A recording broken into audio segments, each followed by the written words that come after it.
Good morning. Ah, here we are. Let's see if I can get Daniel online.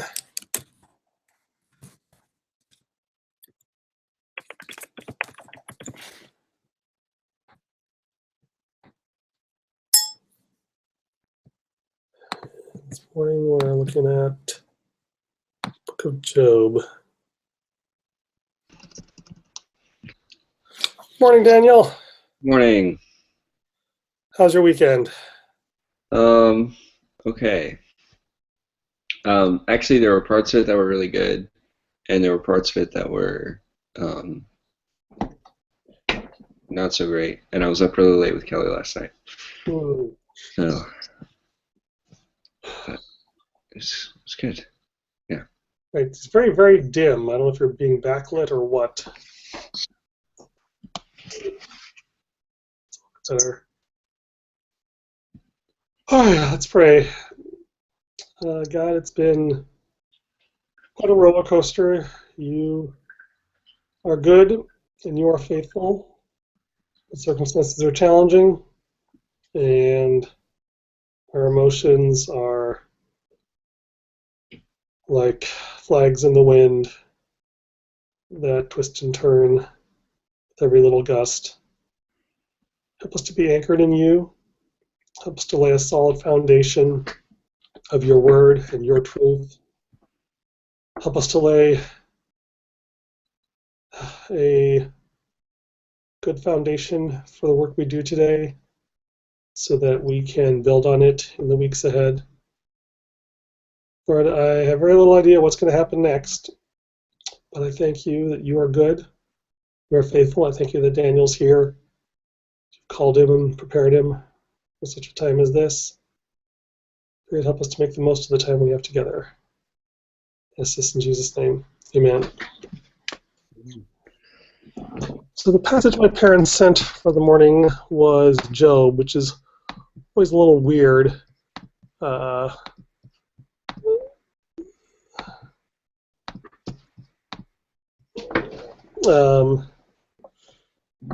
because it's a nice promise, but it's kind of a back assword sort of thing because it's Zophar rebuking Job.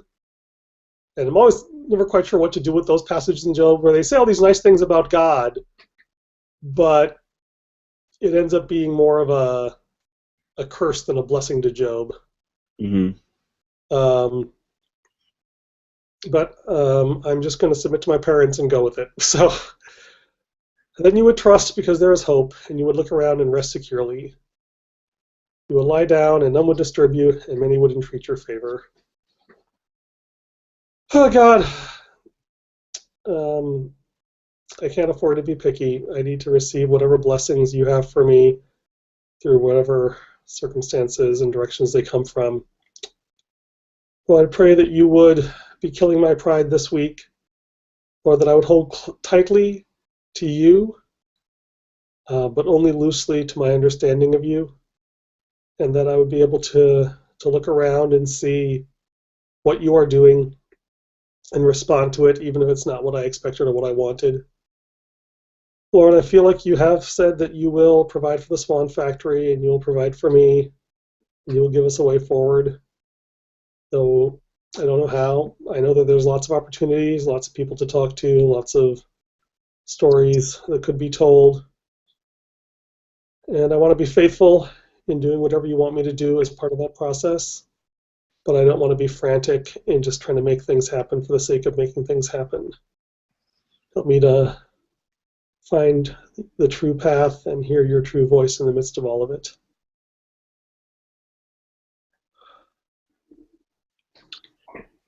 Good. Thank you for another week to get started. Thank you that no matter what happens, we have you, and that nobody can take that away. No circumstance can take that away.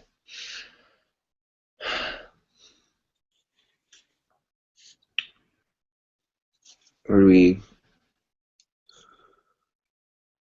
need a supernatural work to walk in your peace. when we don't feel happy about how things are. And we trust you to fill us with your peace that's rooted in you and not in circumstances. Lord, I ask that you'd just fill the whole team with ideas, that we would know what to do this week. Help me to work hard and get lots of things done. And help Ernie to have clarity as he goes forward. The rest of the team to just know what to do. We're at a moment where we really need you to set our path again. And so we look for you to do that. We trust you to do that because you've gotten us this far and you've been good to us. And we believe that you will take care of us and you will guide us. In your name, amen. So how are you doing physically? Fine. Yeah. We had an interesting time at church yesterday because I was playing on the worship team, and so when I do that, we play for first service. After we finish, we go downstairs and we have like a meeting with everybody. We talk about how the set was, and usually the worship pastor gives a little encouragement or announcements to the worship team. Then we go back up and we lead worship for second service, and then we listen to the sermon. And it was funny because yesterday, we did first service and we had our meeting. We went up, and before second service was starting, we were hanging out on the stage. And I was talking to my friend who's a bass player and also a programmer about how things were going. And I said, things are okay. Things didn't go quite the way that we wanted this week, and I kind of I was just telling him that it had been a stressful week and stressful weekend. And I was saying, just sort of in my my own processing, that I had come out to realize that I had put a lot of hope in this project, and I had put a lot of emotional weight into this project, and when it didn't go the way that I wanted, I came out pretty upset, and I just was really looking for God to fix me and help me find a way to get my hope set and peace set back on Him. And then as Providence would have it, our pastor was talking about peace yesterday and how peace only comes from God, and we have to believe in Him for it. So it's good timing. Yeah. So how's your peace level? Good. I think it was really helpful to hear that yesterday, and had some good conversations with Kelly yesterday, and with God. And yeah, I think for me, I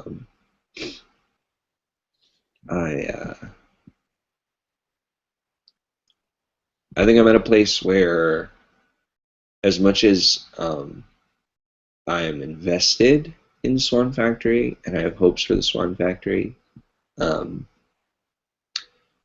it will do me no good. I recognize to worry. I recognize that I have a very clear idea of what I can do to be helpful, and again, that if God got us this far, it's on Him and Him alone to get us any further. So I think I'm okay. Good. Yeah, so I'm still getting over my cold, and Rohan's still getting over his fever. He's as long as he gets his medicine, he's fine, but he'll be pretty. Um, I mean, he still gets 102-degree fevers, so he's home from Yeah. school today, and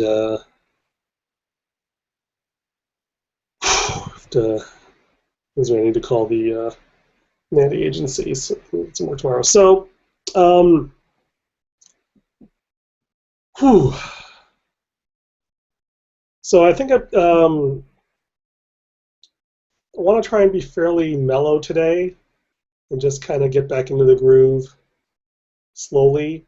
So I'm trying to think of what would be a nice what would count as a nice relaxing day of coding for you. Like there's a couple of different things we could tackle some of the big deferred items. We could do infrastructure, pay off some of our technical debt. We could just goof off and pair code. What do you think would actually um, be the most fun at this point? For me, I feel like I would really like to um, take care of some of the infrastructure items because I feel like those will make the environment more pleasant for me going forward. Okay. Yeah. That mostly has to do with the testing framework. Yeah, that would be great. I can take the day to recharge and work. I mean, so probably most of this week I'm going to be meeting with people. Great. So I definitely have more energy than I did Friday, where I was pretty close to the end of it. How was the kid testing on Friday? Well, it was interesting. It was so one of the first teams we had was a 9 and 10-year-old, and they just breezed through it fine. All the others were all 7-year-olds with a couple of 6-year-olds, and so they tended to struggle a bit more. Part of that was just the social dynamics of two kids together. We had two boy and girl teams, which did not work well at all because the boy would hog the iPad. Oh, you had them in teams. Interesting. Doing in pairs, that's what they recommend. So we tried that. But yeah, that ended up, at least for the boy-girl teams, not working so well. So I had the boys go solo and paired up the girls. And that was a 7-year-old and a 6-year-old, and they didn't get very far. So they were kind of frustrated. But the other teams chugged through pretty well. I mean, roughly I would say that they typically got about halfway through around to level 6. Okay. Some of them went back and tried to get all 3 stars. And so I think the answer is it wasn't horrible, it wasn't awesome, it was okay. Which is, I guess, really kind of what I feel like is we have a credible app, but not a compelling app, right? In that there is enough subtlety that is not easily discoverable that people can get derailed and confused. Mm-hmm. But when I think about it, of all the, it was only when I was writing out the note was that I thought about all the insanities and the firsts and the extremeness of it all, but I also realized I have never built an online game before, right? So that there's a whole skill set of how to onboard people and teach people that I was really just making up as I go along. And so considering how unskilled we are in these topics, it is impressive that it works as well as it does. Yeah. And even the naivete, I feel a little bit embarrassed about the naivety of thinking we can make all this happen. But then again, everything was a crazy, naive gamble. And the fact that 2 out of the 3 gambles paid off is actually fairly encouraging. And then I'm getting a bunch of referrals. My parents are calling people. Some elders at church introduced me to somebody at Kleiner Perkins. So there are people I can talk to, and I feel like there's a story here. So I think so the challenge for me is really just regaining my energy and focus, and getting, I think, hopefully, to have some good quality time with Amy to get a sense of, okay, I could look at it this way as we didn't as a failure. I could look at it this way as an impressive achievement. Um, how do you think investors will look at it, or more importantly, how could we get investors to look at it? Mm-hmm. I have a question. How do like hour of code apps on the App Store say, how do they get money? Like, do Uh, they? most of the apps that I've seen, they're either well, the ones I remember are things like Hopscotch and Scratch and things like that, which are academic projects, right? They're Mhm. university things, or they're spin-offs. So, like the Lego Mindstorms one Mhm. is a spin-off of Lego. So they basically either have a corporate sponsor or an academic. So I'm not aware of any indie hour of code apps. Okay. I mean, Um, I still think. I mean, I think that a lot of um, non-programmers don't really get. I think I think one. I don't know. For me, as I've thought about the angle, and I'll just throw this out there because this is how mhm. Sure, yeah. a lot of non-programmers, the kids and the people that I've seen go through this, they don't get it. Like they don't get what they learned by the end. But in a sense, that's kind of the magic of it. There were no like, but but they get the reactive programming. Like they get that the turtle can run into stuff and respond. So and I think that's actually kind of interesting. They don't actually feel like they learned programming Mhm. because it really is so different than even what they think of as programming. They don't think of themselves as programming. Somehow they're not thinking of themselves as programming the turtle. Um, they don't feel they. I've had people ask me, so wait, what did I just learn? Like, what did I just learn how to program? I don't understand.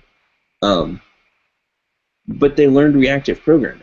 And Mhm. I think you have, I mean, I think the idea that you suggested that, you know, reactive programming was really different than, I don't know, for me, from an educational standpoint, I think it stands out as, hey, look, like reactive programming, even though to a lot of programmers it seems like a really strange concept and can be difficult to wrap our minds around, it might actually make more sense to regular people who don't have a sense of that.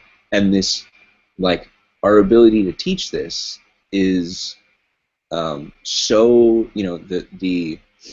um, the plausibility of teaching this is so high that people can learn it without feeling like they're in a programming class, which can be daunting for a lot of people. I mean, at Yeah. least for people who think of themselves as not being programmer people Mhm. can be daunting. Yeah, and I think the so that's really helpful and encouraging. I think the so there's several trains of thought. One is that and your primary job really for this next month is to finish the hour of Node, Mm-hmm. and I think um, the one thing I would like to be able to do is we would not have it done by the end of this, but to be able to do by the end of this is to go through the Angry Bird hour of code from last year, and Ian was going to take a look at that. I'll see if he's around today or tomorrow. But the is to like go through the mazes and the solutions that they did for the Angry Birds Plant Zombie mazes, and see what their lines of code versus ours are. Mm-hmm. Like, first of all, can we build all the puzzles that they built? Can we solve all the puzzles they solved? And what's the relative metrics? Because I strongly suspect that we could get by with, well, certainly um, the um, it feels like we should be able to get by with like a factor of two or three fewer commands than what they have. Mm-hmm. Um, and There's an interesting story to tell around that. The thing that the bigger problem that I'm trying to wrap my head around is there's the hour of code, in and of itself, just as a way to teach kids programming. The bigger prize, and I think one of the pieces of humble pie I need to swallow is that I am not a great game designer. I think I'm an adequate game designer, just like I'm adequate at most of these roles I'm taking on here. But in terms of, like, if we were really going to try and, like, one possible future scenario, not my favorite one, but one possible one is to say, okay, we build this thing as an open source project, and then we spend some time and we play up the localization and the accessibility angle, and we just find someone to say, what we really could use is some chunk of money to turn this into a really totally awesome hour of code tutorial that would really redefine the experience of the hour of code, and we find people to, we hire a real game designer and a real graphic artist and all these things, and we create something that really does stand toe to toe with maybe when we pitch, maybe we even pitch code.org to try and, well, I don't think that's probably too high of an investment barrier to get them to adopt this as their 2016, as their 2015 app, but at least we could certainly submit a compelling interest entry by October 1st that was localizable and accessible, which would be significant, and that would be a so let's just actually play that scenario out. So that's roughly 9 months from January, and burn rate is about 9K per month, so that's around 81K. So say we actually wanted to hire real artists and even really a full-time, in theory, a full-time gamer designer person to actually do what they were doing. So let's say we could do that for somewhere between 100K and 250K, depending on the policy. The challenge is, so that's definitely doable, right? It's a reasonable amount of money. It's a reasonable outcome. The challenge is that it's not a business, right? It's really a charity. Yeah. And that becomes more like applying for grant funding to do it. Now, as a charity to prove a point and build out an ecosystem, it's not inconceivable that it's a reasonable product, but it is 9 more months where we're not really pursuing monetization or a sustainable business model. So that's well, let's just call that option A, so it's on the table. Option B is the hardware angle, which is taking this engine and runtime and wiring it up for as a way to control an Arduino. And I really feel like we could have something that looks like we do have something that is starting to look like a universal device driver. And writing device drivers is typically the most difficult and painful part of any hardware project. And it feels like by just looking at the system in terms of signals and sequences, it shouldn't be, it would be, well, I shouldn't say that hard. Who knows how hard it'll be. But it would be feasible to actually build a universal device driver that just reads in a dictionary. And that to me is the most interesting glimmer that we've gotten out of this project is, well, let's see, there's different pieces in this. So there's the hardware angle, there's the universal device driver. There's this sense of abstract assembly, is that in a sense our little instructions are kind of like assembly language, but they are, but we can actually build abstraction on top of assembly, which perversely has never been done before. You've had macros back in the day, but no one, at least like in the last 40 years, as far as I can tell, has really tried to come up with a simple rethinking of assembly language. A lot of people have tried to do high-level assembly with Python and things like that, but that's just piling complexity on top of it. The real question is, could you actually make something simpler than assembly? So that's an interesting angle. And then the third angle there is what I was calling the Golden Girls architecture. Mm-hmm. Right? It does feel like we've got the beginnings of an interesting parallel processing environment where you have multiple turtles processing independently on their own chunks of memory with a rudimentary system for arbitrating between them when you get collisions. And I'm not sure exactly how that translates into a real architecture, but it feels like there's a there. And those are all, and the last thing, which is I guess somewhere in both of those things, is the actual SWAN language or SWAN notation, is that taking some of the semantics and code patterns that we have here and formalizing them as their own language so you can write a lot more concise code. Mm-hmm. And getting more into like real programming. And to me, the essence of real programming is where you can really start doing 2D editing. It's not just rearranging things linearly. It's where you can start doing composition linguistically as if you're writing paragraphs. So that's the second. And so option A has no clear monetization. That's the HON 2.0 or 2015.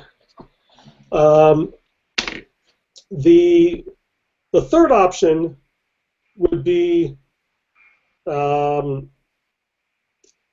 I wish I could just sit down and think and talk for a long period of time. It's extremely indulgent, so it seems an unlikely outcome. But like, there's so much stuff here that it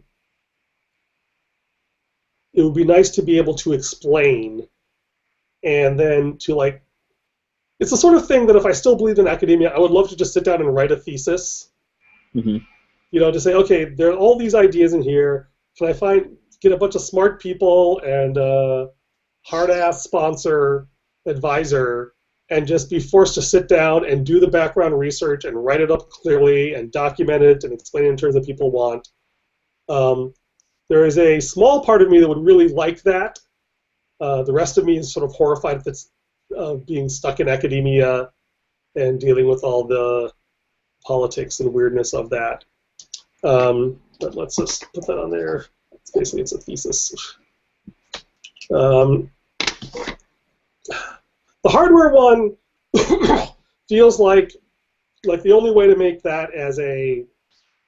Well, the hardware one is certainly the most likely to be monetizable, and that you can imagine actually building a physical thing that we could sell. Mm-hmm.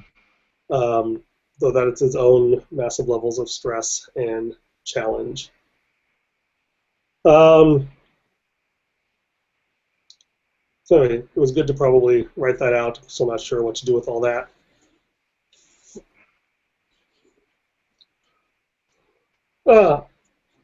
That's the other thing I realized for the option A, R in 2015, is that we would actually, the target actually should not be the hour of code. The target would be to actually get a real high school to use it for their September programming class. Mm-hmm. Right, because I think that's what I was thinking when you said that. There is, yes, they experience a bunch of things, but they don't really know what they've learned.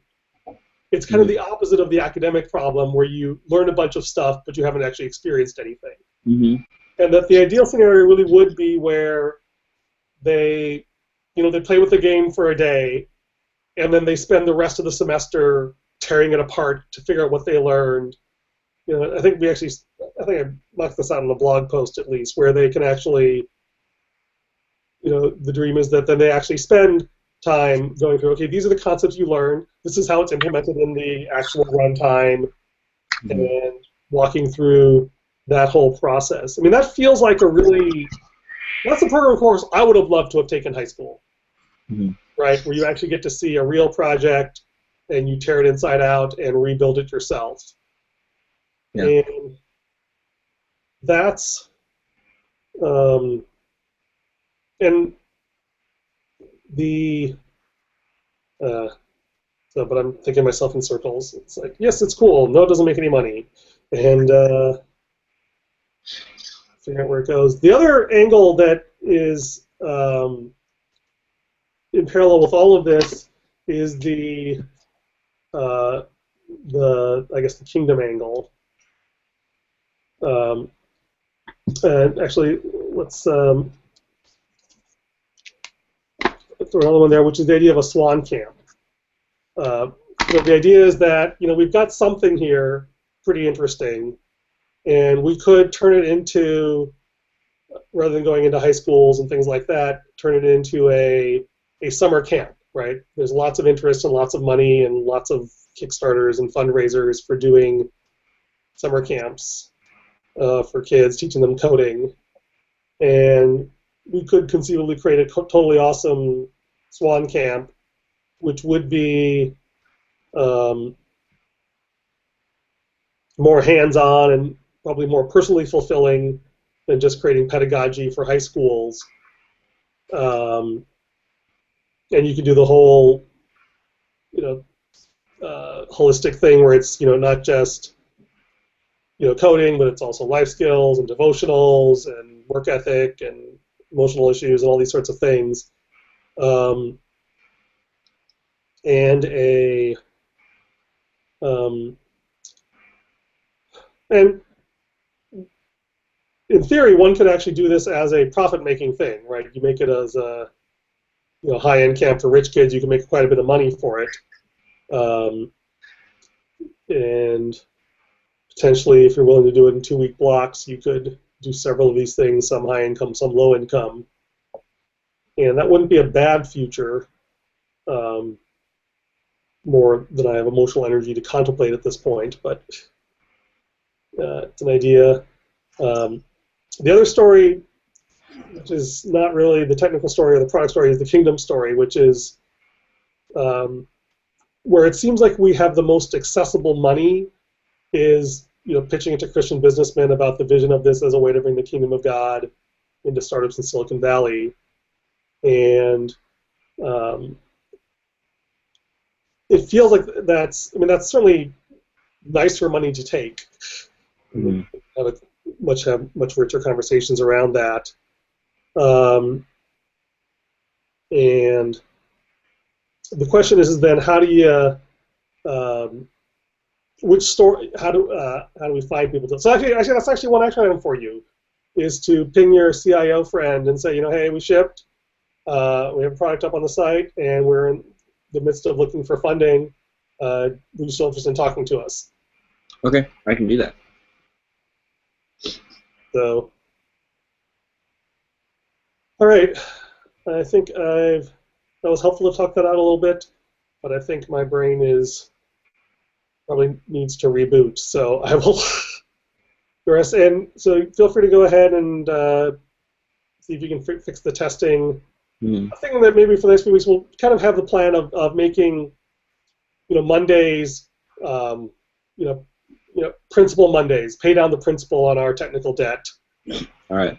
And then kind of ease into things that way, and then Tuesday morning we can regroup and figure out how to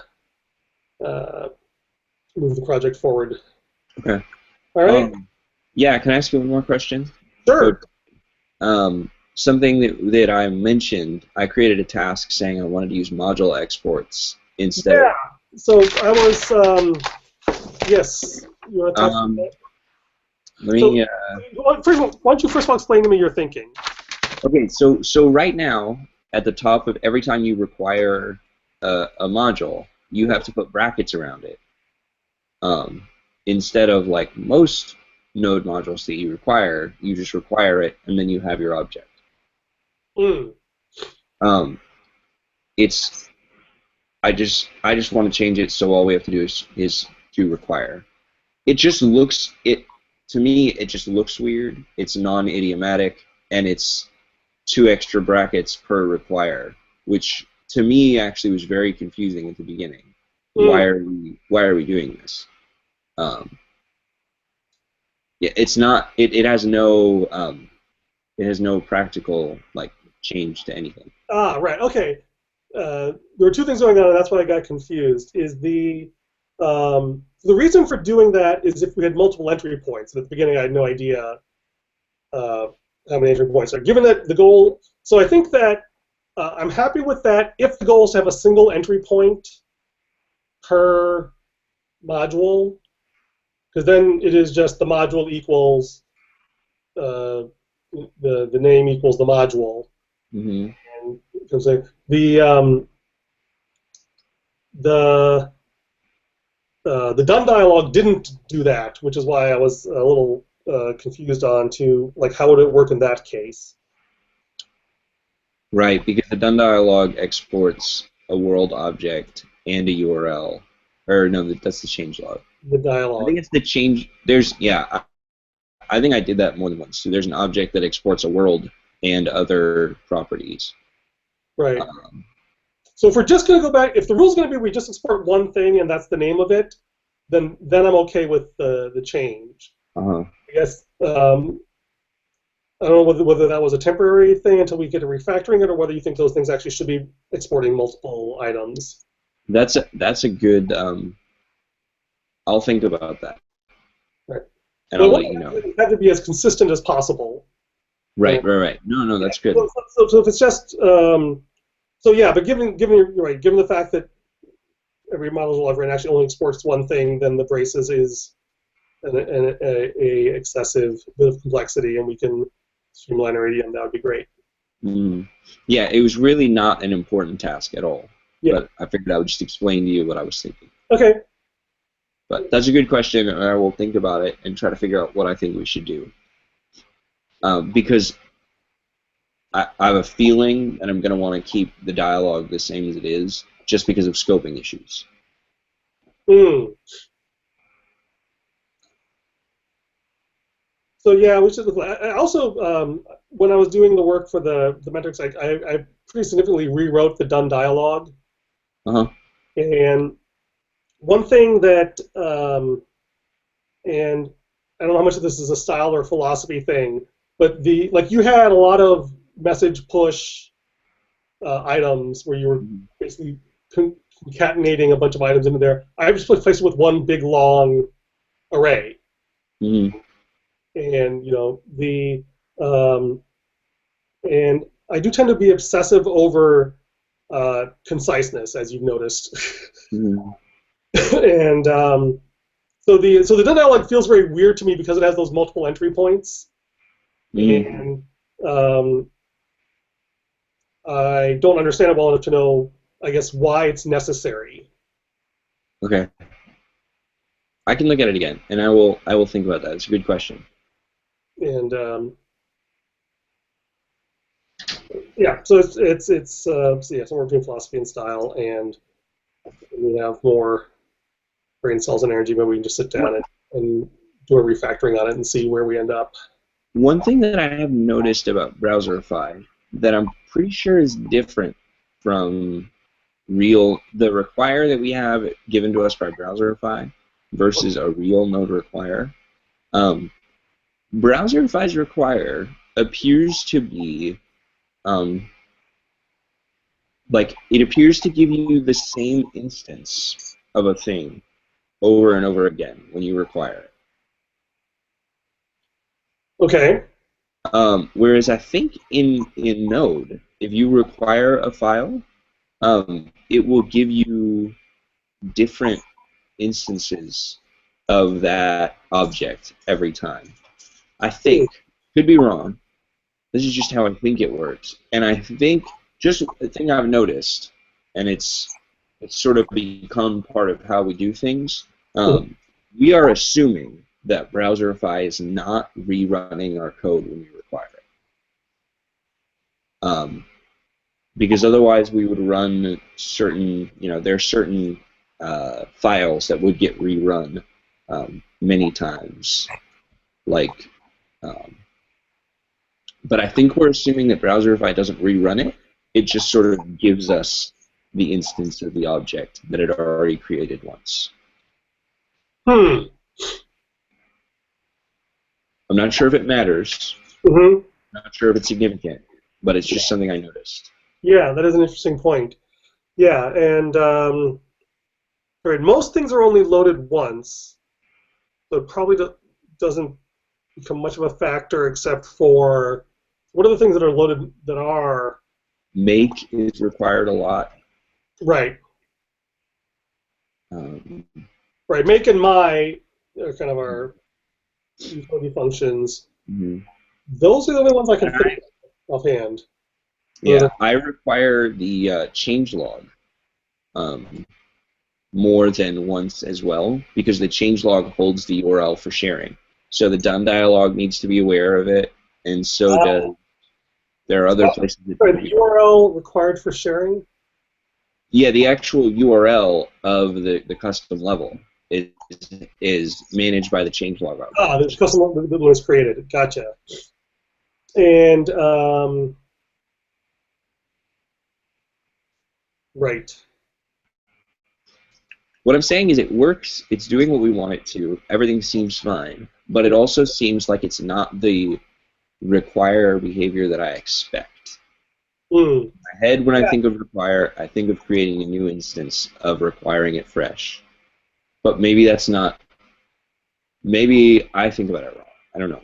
Yeah, no, I think it's a good point. And it'd be nice if the architecture was agnostic to that issue in cases where there's potential conflicts. Like, for example, it's an interesting question. So make and my are pretty leaf node things, and they're more or less stateless, right? Right. I mean, make is pretty much a pure function, and my is pretty much pure data. Mm-hmm. So that's fine. It is an interesting possible exercise to go through and look at the changelog and see, is there a way we could refactor it or relocate it such that it only does need to, it can just live in a single place once. Mm-hmm. I don't know. Sorry, I'm just thinking about it, and I'm like in PHP, there's require and require once. Require will always rerun the file. Require once will not rerun the file if your process has requested the file before. Mm-hmm. In Ruby, when you require, you can only require things once. Right. If you try to require something the second time, you'll get a false and nothing will happen. Yeah. So this might be normal require behavior, that it just sort of gives you the same thing it had before. Mm-hmm. But I don't. I guess I don't know if it's wrong. It just feels weird. But I know that it's the changelog is where I noticed it, because if it was giving us a fresh instance, then by necessity, I think that our changelog, when you ask for the URL, would give you multiple different things in different places depending on when you required it. Yeah. But it's giving us the same thing every time. Okay. What we want. Okay. Yeah, I think it's definitely worthwhile. I've never even looked at the changelog file, so it probably wouldn't hurt to do a read through / refactoring pass together at some point. Okay. All right. Well, I'm going to take about an hour and a half or two maybe to do those tests. I hope it doesn't take too long, but it'll take a few minutes. And then I'll ping you again to see if you have any other ideas for today. Okay, so we talked about refactoring the test out. We talked about the module cleanup. Mm-hmm. And so, yeah, I'm having lunch with Amy at around 12, assuming we're still on for that. And depending on that, I may be busy with investor stuff the rest of the day. Okay. So,